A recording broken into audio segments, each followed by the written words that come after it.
Good night, gals and ghouls. This is Halloween. This is Halloween. Halloween, Halloween, Halloween, Halloween. In this town we call home. Okay, I'm just kidding. I'm sorry. Can you guys guess who I am? If you said Dora the Explorer, you are correct. But anywho, let's talk. Tonight we will be touching the topic of the black-eyed children. The BEK, or black-eyed kids, are children believed to be 8 to 12 or 13 years old. Their eyes appear to be pitch black, their presence eerie and strange, their speech unusual, almost as if rehearsed. Some people believe they are ghosts, others believe they are aliens, vampires, or some sort of paranormal entity. Many people around the world claim to have had an encounter with the BEK. These strange children usually want to be invited inside your home or your car, which was the case in the following story. Just some word of advice in case you ever encounter the BEK. Don't ever let them in.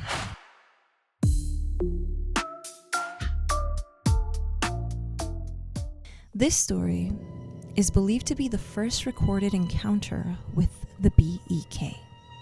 In 1996, a Texan reporter by the name of Brian Bethel headed out of his home to pay his internet bill. He pulled into the shopping center's parking lot and parked near a movie theater's marquee light. The movie theater was next to his internet provider's building. As Brian pulled out his checkbook and grabbed a pen, he heard a knock on his window. He looked over and saw two young kids who appeared to be between 9 to 12 years of age. Both of the boys wore hoodies. One of them was tall with olive skin and curly brown hair. The other child was shorter with pale skin and orange hair. Brian cracked his window slightly. Although these were only children, Brian felt an unexplainable, terrible feeling of unease and fear come over him. The taller boy told Brian they had forgotten their money and really wanted to see a movie. He asked if he could give them a ride home. Brian asked what movie the kids wanted to see. The tall boy responded, Mortal Kombat. Brian then looked over at the marquee sign and noticed the movie's last showing had already been playing for about an hour. When Brian looked back at the kids, he noticed their eyes were completely black. The kids then became very insistent that Brian let them into his car.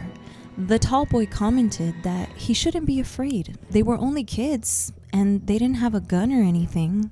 Brian Bethel then rolled up his window, and both kids began banging against it. They began shouting, "We can't come in unless you tell us it's okay. Let us in." Brian turned his car on and proceeded to drive away. As he was exiting the parking lot, he looked back and the boys were nowhere to be found. It's as if they had vanished or had never been there. The next story I will be sharing happened to one of the sweetest women I have ever known. We will call her Rosie. I want to say it was the year 2013 or 2014.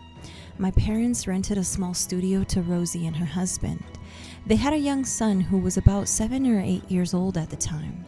Rosie asked me if I'd be interested and or available to help babysit her son and help drive him to and from school.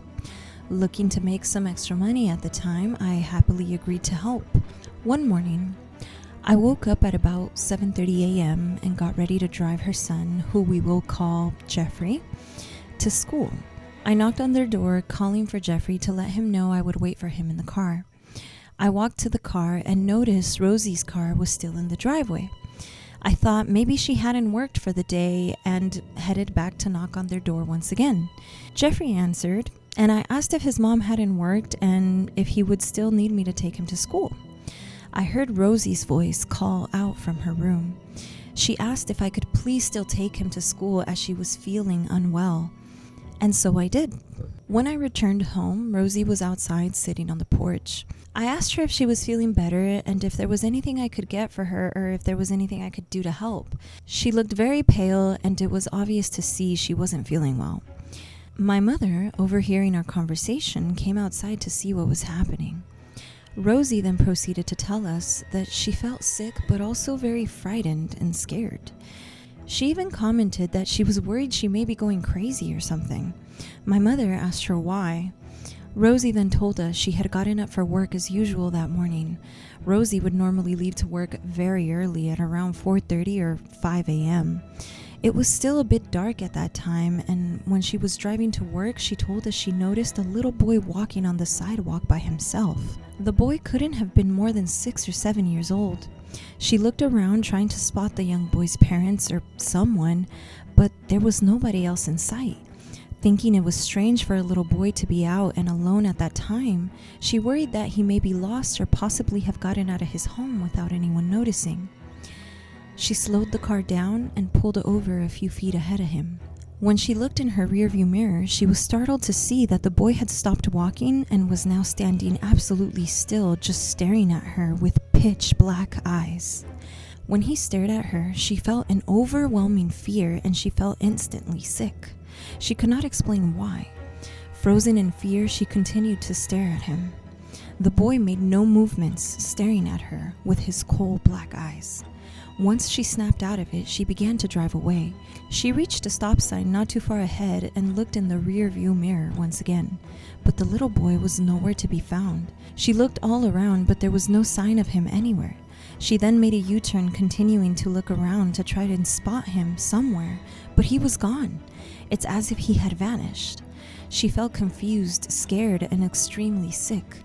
Rosie decided to drive back home instead. Now, I didn't know what the BEK were back when Rosie originally shared this story with me, and if I recall correctly, she continued to feel really sick and unwell for a few days after this encounter. I believe she didn't even work for the remainder of that week. So what do you guys think? Are these ghosts, aliens, maybe possibly even vampires? Or have you or someone you know ever had an encounter with the BEK?